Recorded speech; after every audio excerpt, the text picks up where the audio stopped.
a very happy Navratri. I am Doyle and on today's episode of Sutra Talkies, the guest that we are going to interview, voice के हर area में उन्होंने बहुत सारे he has achieved whatever highest peaks possible to achieve. He is a playback singer, he is a voice artist, he is an actor, he is also a communications coach, he is a master of ceremonies. चलो आइए मिलते हैं आज के हमारे guest के साथ, Mr. Anuj Gurwara. Welcome to the show, sir. Thank you very much. Thank you, everybody. Thank you for watching, and happy to have you here, घर पे, and grateful to be here on the podcast. Thank you, sir. Thank you so much for coming. तो sir आप आपके career एक copywriter के साथ शुरुआत की थी. So when you started out, did you think you will have such a exciting career with so many different, you've been in so many different areas. इतना डाइवर्स है आपका प्रोफाइल. Initially जब कोई शुरू करता है any career, you don't really know where it will take you. You can only hope that you put in the best of your abilities and things work out as you keep working hard. तो मेरा कोई vision इतना लंबा नहीं था. लोग जो पूछते हैं ना कि तुम 5 साल बाद where do you see yourself, 10 साल बाद where do you see yourself, I don't know anything of that sort. I just know right now मैं जो कर रहा हूँ मुझे उसमें मजा आ रहा है या नहीं. Am I enjoying it or not? Because only when you enjoy something it doesn't feel like work, and when it doesn't feel like work, then you play with it, and then you find more and more ways to do it better, do it more creatively. कोई भी काम, even if it is banking, even if it is an engineering job, जब आप enjoy करते हो तो आप अलग-अलग creative solutions ढूंढते हो उस वक्त की प्रॉब्लम को सॉल्व करने के लिए. तो मुझे क्रिएटिविटी या क्रिएटिव फील्ड में बड़ा इंटरेस्ट था और मुझे कुछ नहीं पता था कि ये कहाँ मुझे ले जाने वाला है. बट जैसे जैसे मैं आगे बढ़ता गया मुझे जो अच्छा लगने लगा, what I found creative satisfaction, I kept doing that and things just worked out, whether it was financially, whether it was recognition wise. All these are side effects. आप जो काम करते हैं ये सारी चीज़ों के साइड इफेक्ट्स हैं कि आपको रिकग्निशन मिलता है, आपको थोड़ा सा फेम मिलता है, आपको थोड़ा सा पैसा मिल जाता है. Most importantly you enjoy what you do. That's it. Nothing else matters. आपके बहुत what you're saying is really resonating a lot with me. But I think even in youth and what most people who are in the creative field, I think the major tension that most of us feel is what efforts you are putting in. Is it going to lead anywhere? Correct. There are a lot of people who've been working, who've been struggling for years on together. They are putting all their heart and soul into the craft, but they do not get any sort of recognition or even any financial stability. So what advice would you give to a person who's currently struggling, to keep holding on to? I mean, what is that? How does one decide whether we should hold on to our passion or just let go and just fall back on the 9 to 5? See, I'll also tell you this. मैंने जो इससे पहले कहा उसका मैं एक disclaimer भी देता हूँ कि I have come from a reasonably well-to-do family. My parents are not super rich or anything, लेकिन हम कुछ हद तक हमारी स्ट्रगल्स उतनी नहीं थी जितनी काफ़ी लोगों की होती है, राइट? तो अगर मैं कह रहा हूँ कि मैं वही करता गया जो मुझे पसंद आया तो वो भी अपने आप में एक प्रिविलेज है, राइट? कई लोगों को मजबूरी में कुछ करना पड़ता है, काम करना पड़ता है, या इस क्रिएटिव आर्ट में आने के लिए भी लोगों को बहुत स्ट्रगल करनी पड़ती है. सबसे पहले तो पेरेंटल अप्रूवल बहुत ज़रूरी होता है. आज की डेट में भी इतने सोशल मीडिया के एक्सप्लोजन के बाद भी लोगों को अभी भी पेरेंट्स से अप्रूवल लेना पड़ता है कि हम क्रिएटिव फील्ड में घुसना चाहते हैं. ऑब्वियसली पेरेंट्स सोचते हैं कि इसमें कोई स्टेबल इनकम तो नहीं है, महीने का महीना कोई फिक्स्ड अमाउंट तो नहीं है जो आपको आ रहा है, तो आपकी लाइफ कैसे स्टेबल होगी. And they are valid concerns, right? और इसमें जैसा आपने कहा स्ट्रगल तो बहुत है. मैंने खुद देखी. मैं खुद हैदराबाद छोड़ के जब मैं बॉम्बे गया था तो वहाँ पे मैं चौल में रहा, एक्टिंग वर्कशॉप्स की, उसके बाद फिर प्रोड्यूसर के घर में ऑफिसेस जाता था. उस वक्त हम व्हाट्सएप वगैरह कुछ होता नहीं था, तो हम फोटोज प्रिंट करके उसके ऊपर अपना नाम का स्टिकर नंबर उस पर लिख के हम प्रोड्यूसर्स के यहाँ एनवेलप्स डालते जाते थे कि कहीं हमारी फोटो किसी को दिख जाएगी, वो बोलेगा ऑडिशन पे आ जाओ. तो उस वक्त की स्ट्रगल भी देखिए. लेकिन स्ट्रगल इसीलिए है क्योंकि फर्ज करो रोल साल में 1000 रोल निकलते हैं, अलग अलग एक्टर्स कैरेक्टर्स की, एक्टिंग के हिसाब से मैं बोल रहा हूँ। अब उसमें अप्लाई करने वाले 10 लाख हैं, तो 1000 सीटें हैं, जैसे यूपीएससी का या आईआईटी का या नीट का एग्जाम होता है, 1000 सीटें हैं और 10 लाख एप्लीकेशन हैं, तो स्ट्रगल ऑब्वियसली बढ़ेगी क्योंकि हर किसी को प्रूव करना, राइट। और इसमें एक माइंडसेट होता है, जैसा आपने कहा कि how long do you hold on, how long do you know that you are able to do this और should you leave this and do something else. सबसे पहले तो मैं ये कहता हूं कि अपना एजुकेशनल क्वालिफिकेशन कुछ हद तक सिक्योर करो before you get into the field और while you are in the field.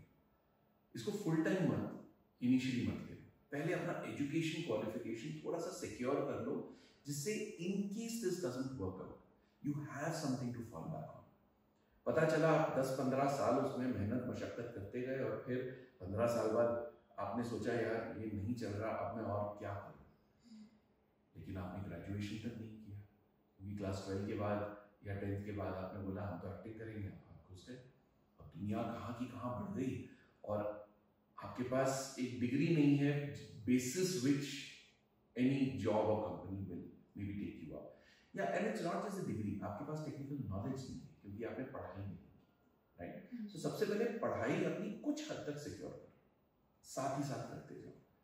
दूसरी बात ये माइंडसेट की चीज होती है। हमारे देश में ना ये स्ट्रगलर माइंडसेट जो होता है ना, ये बड़ा मुझे प्रॉब्लमेटिक लगता है। और मैं बॉम्बे में बहुत साल रहा हूँ, बहुत साल रहा हूँ। मैं आज बॉम्बे और हैदराबाद के बीच में रहता हूँ, दो शहरों के बीच में। तो ये प्रॉब्लमेटिक इसलिए है क्योंकि स्ट्रगल वर्ड जहां आपने कह दिया, आपने इमीडिएटली अपने माइंड में एक नेगेटिव कॉनोटेशन लगा दी। हासिल कर रहे हो अलग बात है, आप स्ट्रगल और हासिल में समझते हो डिफरेंस। हासिल क्या होता है कि आप कुछ भी आपने सुबह सोचा कि आज मुझे किसी भी तरह इस ऑडिशन तक पहुंचना है या इस एक पर्सन से मिलना है।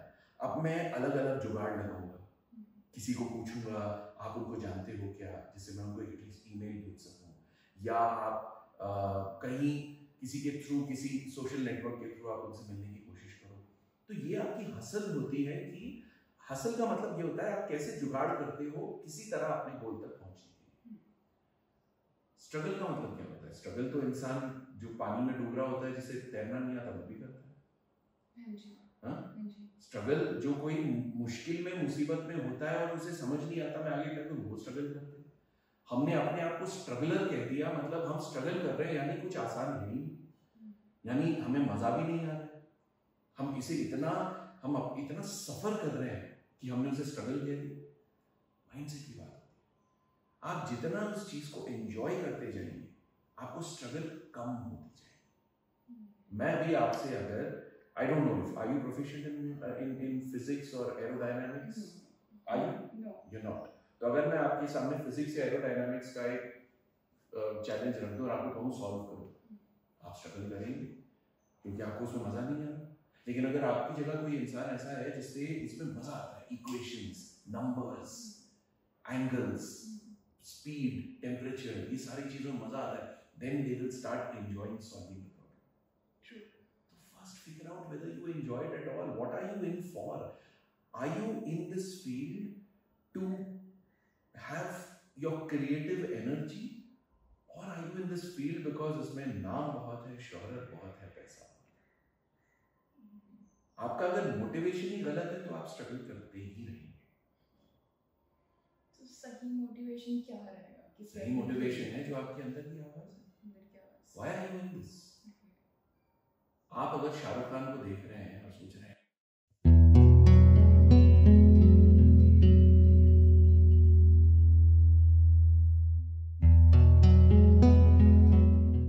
मैं भी इसमें घुसूं ना, एक दिन मैं शाहरुख खान जैसा करोड़पति बन सकता हूँ, दुनिया पूरी मेरे पीछे भागेगी, दुनिया मेरा नाम लेगी, आपकी मोटिवेशन है।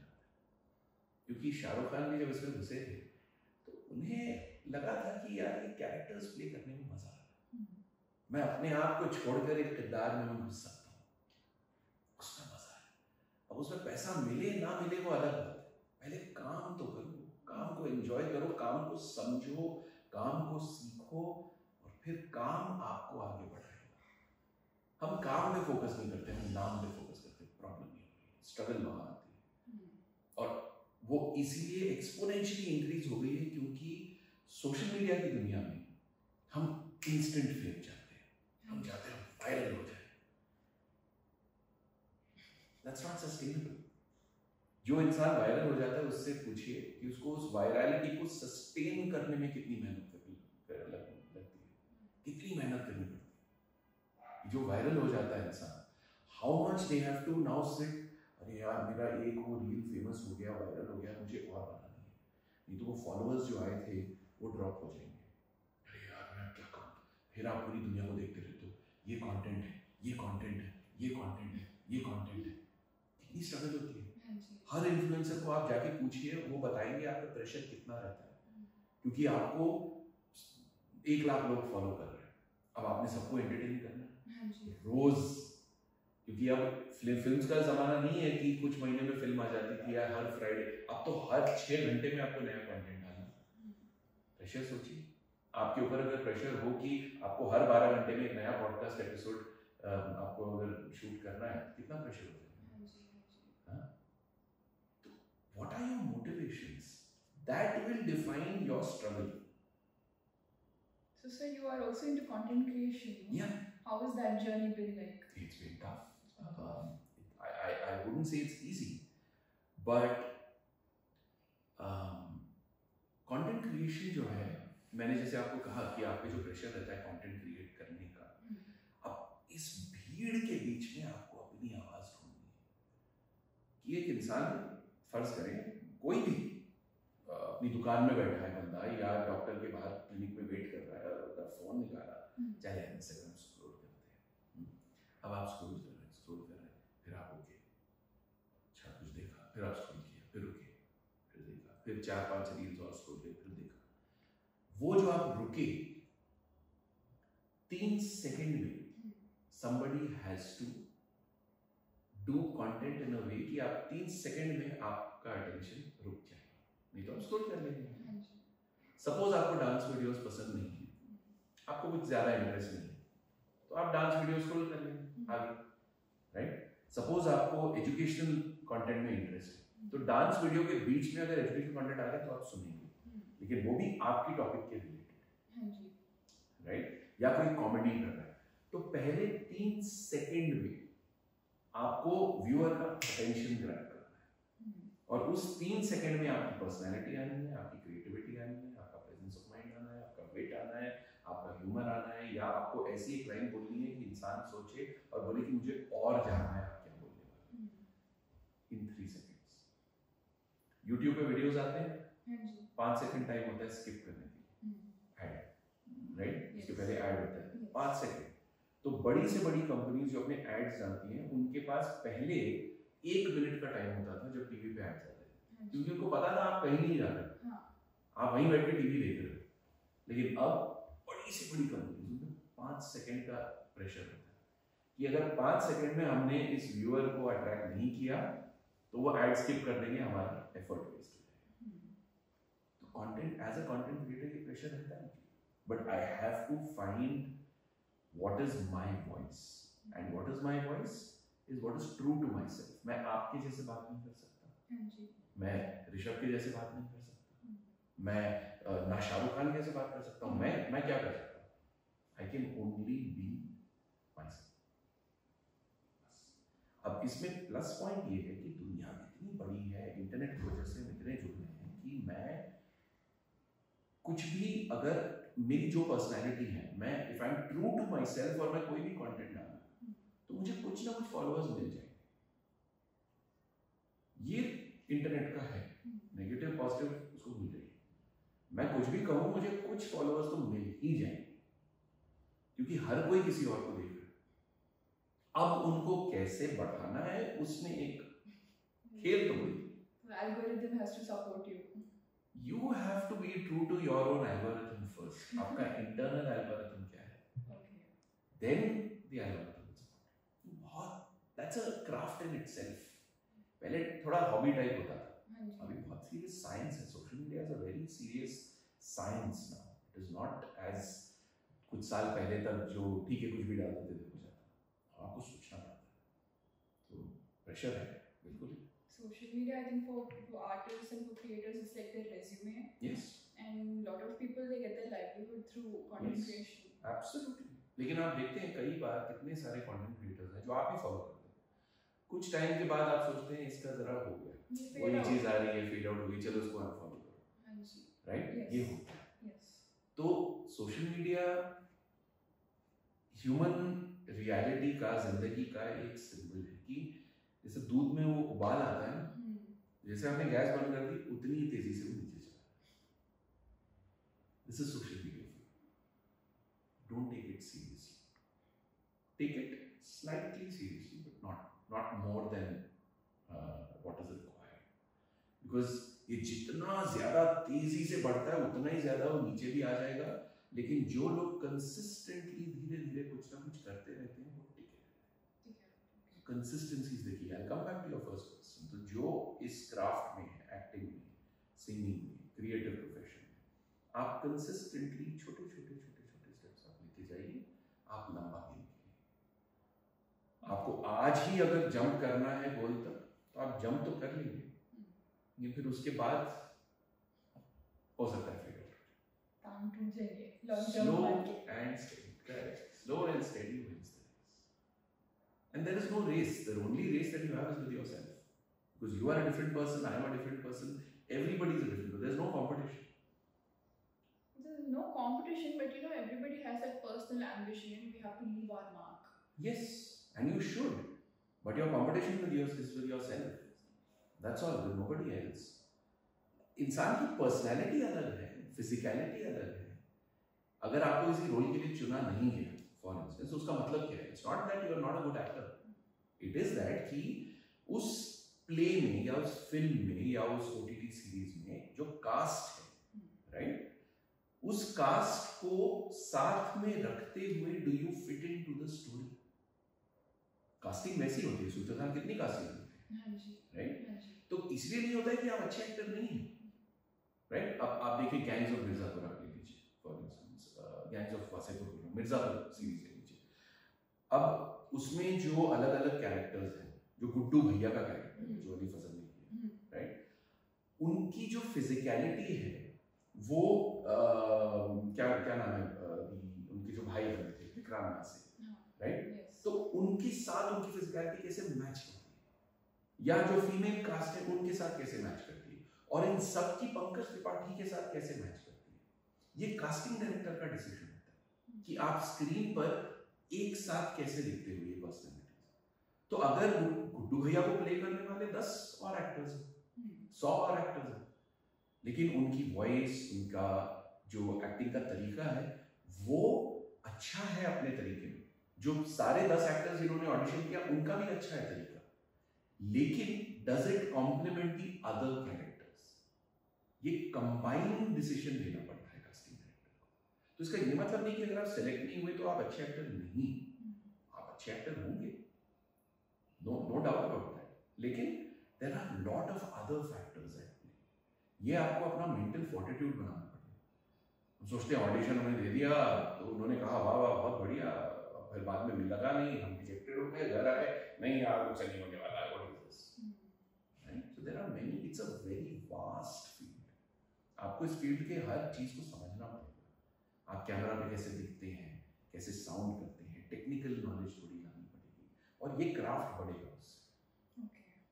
ऐसा नहीं कि हम 2-3 प्लेस कर लिए अब तो भैया बॉलीवुड में छा जाएंगे. Be humble, keep learning, keep evolving, keep growing. That is the way to do it. So you started out as an RJ, and for I think radio 91.1 FM, you were even the best RJ. एक award मुझे मिला था ये तो उस वक्त मिले थे.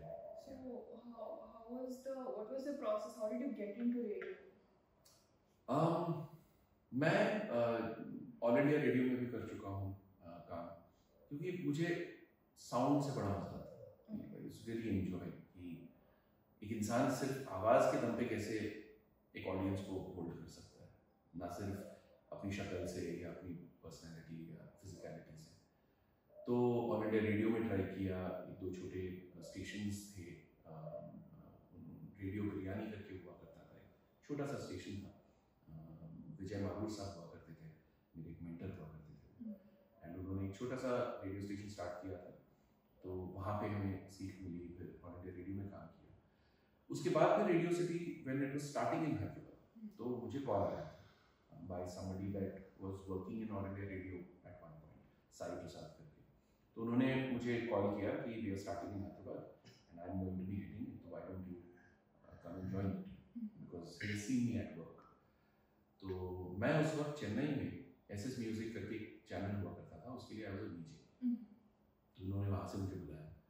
फिर मैं आया और उस वक्त जब शुरू हुआ था तो रेडियो सिटी में तेलुगु और हिंदी मिक्स होता था शोज, तो मैं हिंदी शो करता था, मुझे तेलुगु आती नहीं थी, एंड तो बहुत ट्रेनिंग हुई काफ़ी रेडियो सिटी के, बॉम्बे से टीम आई थी उस वक्त, तो उन्होंने हमारी ट्रेनिंग की, हमें सिखाया कि कैसे रेडियो पे बोला जाता है। इट्स नॉट जस्ट रेडियो पे बात करना, इट इज आपके पास पूरा सॉफ्टवेयर है, आप उसके सामने बैठे हो स्क्रीन के, तो आप बात कर रहे हो, आपको सॉफ्टवेयर पे भी नज़र रखनी है, आपकी बात इतनी रखनी है, और एग्जैक्ट जब आपकी बात खत्म होगी तो आपको वो सॉन्ग प्ले करना है, तो आपके हाथ भी चल रहे हैं, आपका दिमाग दो चीज़ों में बटा हुआ भी है, बिकॉज माइक भी है यहाँ पे, आप स्क्रीन भी देख रहे हैं, you are talking to the public, because for you this mic is your audience of the whole city.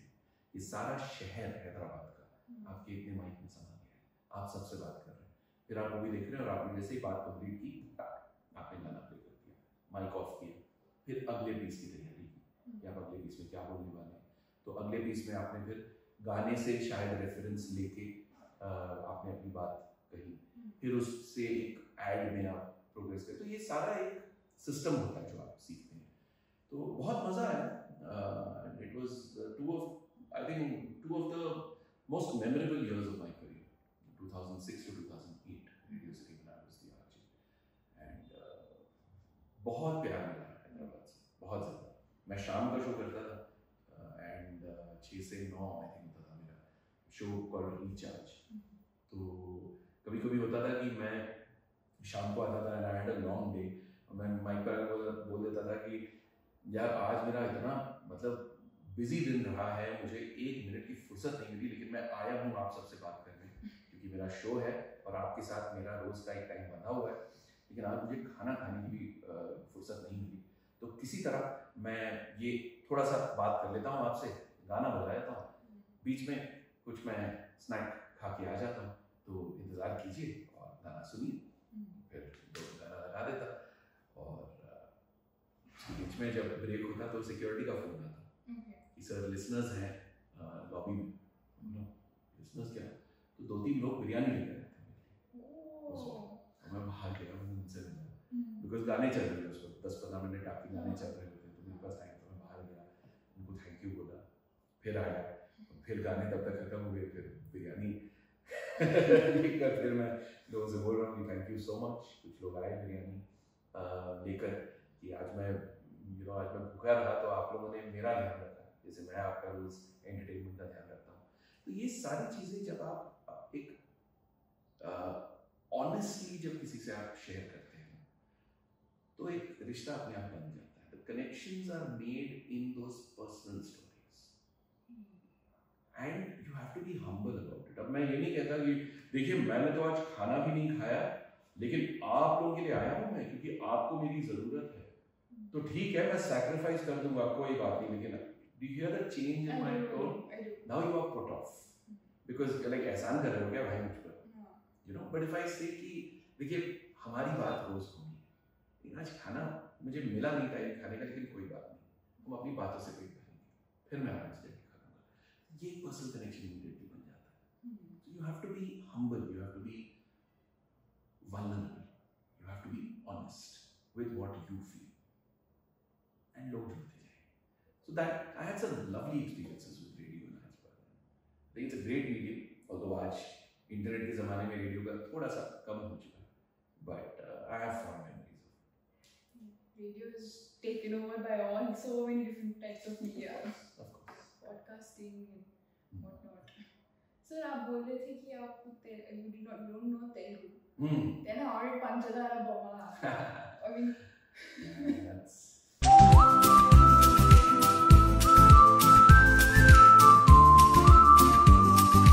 పంచదార బొమ్మ బొమ్మ పట్టుకోవద్దనకమ్మ మంచుపూల కొమ్మ కొమ్మ పుట్టుకోవద్దనకమ్మ చేతినే తాకొద్దంటే చెంతకే రావద్దంటే ఏమవుతానమ్మా నిన్ను పొందేందుకే పుట్టానే కుమ్మ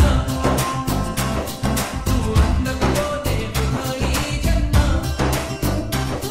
నిన్ను పొందేందుకే పుట్టానే కుమ్మ నువ్వు అందకపోతే వృధా ఈ జన్మ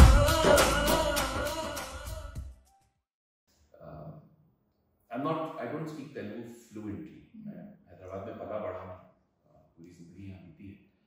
Fluently नहीं बोल पाता क्योंकि not for lack of trying. I had Telugu as a second language in school. लेकिन कभी जुबान पर चढ़ी नहीं. वो होता है.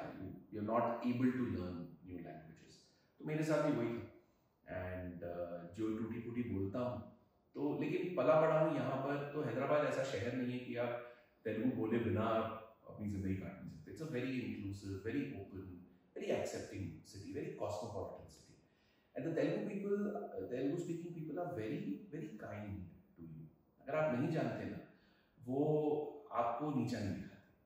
वो आपको कभी, they will not make you feel like an outsider. तो although I am North Indian, but living in Hyderabad, and it is a city where हम सब एक साथ रहते हैं. But having said that, मुझे जब मौका मिला गाना गाने का तो मैंने इंग्लिश में लिरिक्स लिखे थे तेलुगु के. और क्योंकि पला बड़ा हूँ कान में लैंग्वेज तो जाती रहती है, although I don't speak it fluently, लेकिन आपको अंदाजा है कि कुछ वर्ड्स कैसे बोले जाते हैं, right? And being from the creative industry कुछ ज़्यादा ही आपको एक sounds लैंग्वेज के पता रहते हैं. तो जब मैं इंग्लिश में लिखा मैंने तो उस हिसाब से रिफाइन करते हुए लाइन बाय लाइन रिकॉर्ड करके गाया. And just worked. एंड मैं हमेशा कहता हूँ for the last many years I've been saying this, 14-15 years since my song release, that I'm always grateful to the Telugu audiences. क्योंकि उन्होंने मुझे इतना प्यार दिया इस गाने के लिए. And I sang about 25-30 more songs after this. बहुत टूर्स किए, बहुत शोज किए, इंटरनेशनल शोज भी बहुत किए. अब मैं जा रहा हूँ स्टेज पर तेलुगु गाने गा रहा हूँ, मुझे ज़्यादा मीनिंग पता नहीं गाने का. मुझे सिर्फ पता है रोमांटिक गाना है, डांस नंबर है. But they love the Punjabi boy coming up on stage and singing Telugu songs. So it's been very beautiful. Lovely milestone of life. recently or I think 2019 में आप एक हैदराबादी सॉन्ग भी आपने गाया, अम्मा बा. हल्लू हल्लू एक पुट्टी मेरे दिल को भा गई. हौला था मैं नको भी नहीं बोला. जाने कैसे मैं उसको मेरे सर चढ़ा लिया. बन गया मैं आशिक, मैं आवारा. घर वाले पुकारे, मेरे दोस्ता सब बोले नको रे वो है डेंजर पोटी रे. Because That was very catchy. Yeah, Dakhni is the language of the Deccan. हमारी भाषा है, हमारे शहर की भाषा है. It's not a slang, it's not a dialect, it's not an accent. It's a language by itself, and it's a language that now is not written. It is only spoken. तो मैं जैसा आपसे अभी बात कर रहा हूँ तो दखनी में बात कर रहा हूँ मैं आपसे. अभी मैं हिंदी में भी बात कर सकता हूँ. I can speak to you in English as well. ये जब दखनी में आया था तो मुझे अंदाज ही जरा सा सुकून का हो जाता. तो मैं बोला चलो ये गाने को थोड़ा एक लाइन्स आए दिमाग में. एक ब्रेकअप हुआ था एक टाइम पे, तो उसके लिए तेरे को यूज करके गाना जरा वो लाइन आ गई थी दिमाग में. बोला चलो उसको गाना बना देंगे और कहीं तो अपना एक फ्रस्ट्रेशन निकल जाता है. वो यूनिवर्सल फ्रस्ट्रेशन है वो. हाँ.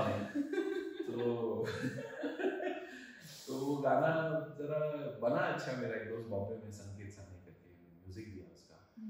So then we sat and made it and release हुआ 2019 में. And within 9 days we hit like 2 million views. बहुत बढ़िया response रहा उसका. Media में everywhere it's quite talked about. So do you read a lot? I do. एक bookshelf तो यहाँ है. This is my wife's collection. My bookshelf is inside my studio. उसमें collection पढ़ता हूँ. आजकल उतना ज़्यादा नहीं पढ़ पा रहा हूँ because attention span social media ले गया है. पढ़ना और sir, me too. all of us, the best of us. Authors भी नहीं पढ़ पाते आजकल because Instagram पे notification आ ही जाता है. मोबाइल्स ने बहुत हद तक हमारी रीडिंग हैबिट्स को बर्बाद कर दिया. But that's the reality. I have to work around it. I have to try and read more. So do you ever see yourself writing, authoring any books? Public speaking, you train also, if I'm not mistaken, and you're a communications coach. So would you say something about that? आप उसमें कैसे गए and what's that journey been like? No, now I've been doing it for long enough, and I have a lot of people coming up to me, keep asking me for advice. So मैंने बोला चलो ये भी एक try करेंगे. It's an experiment right now. I'm trying to see what all I can do with it. I definitely want to teach people communication, but कैसे करना है, कितना इसको आगे बढ़ाना है, ये पता नहीं. मैं प्लान नहीं बना रहा. If you've figured out that. So now I'm coaching. I have some clients. I do some workshops from every now and then. तो इसको धीरे-धीरे बढ़ा रहा हूँ. But now social media पे मैं थोड़ी सी टिप्स डालना शुरू कर दिया है मैंने. तो लोगों को पता चले कि मैं ये काम करता भी हूँ, because that's also a way of letting people know that I exist. नए लोग फॉलो करेंगे, उनको तक मेरा कंटेंट पहुँचेगा. And then eventually I will launch online workshops around those. तो चल रहा है, but I have done it long enough. And कई बार you come to a point where now you want to give back. You want to help new generations, learn better. So I feel I am able to add value. So I've decided to do this. So any upcoming projects or any shows होते रहते हैं. I just have those constantly going on. There's a film that I'm in talks with right now to do a shoot for. Telugu film है, उसकी बात चल रही है. बाकी इवेंट्स, कॉर्पोरेट इवेंट्स काफ़ी होते रहते हैं. कम्युनिकेशन की ट्रेनिंग होती रहती है. क्लाइंट्स हैं, उनको हेल्प करता रहता हूँ. वॉइस ओवर प्रोजेक्ट्स आते रहते हैं. तो कुछ ना कुछ चलते रहता है. Things are always in the pipeline. Some work out, some don't, but that's the game. It was lovely chatting with you, sir. Thank you so much for your time. Thank you very much. You are a very humble and patient man. It was a pleasure for me to interview you.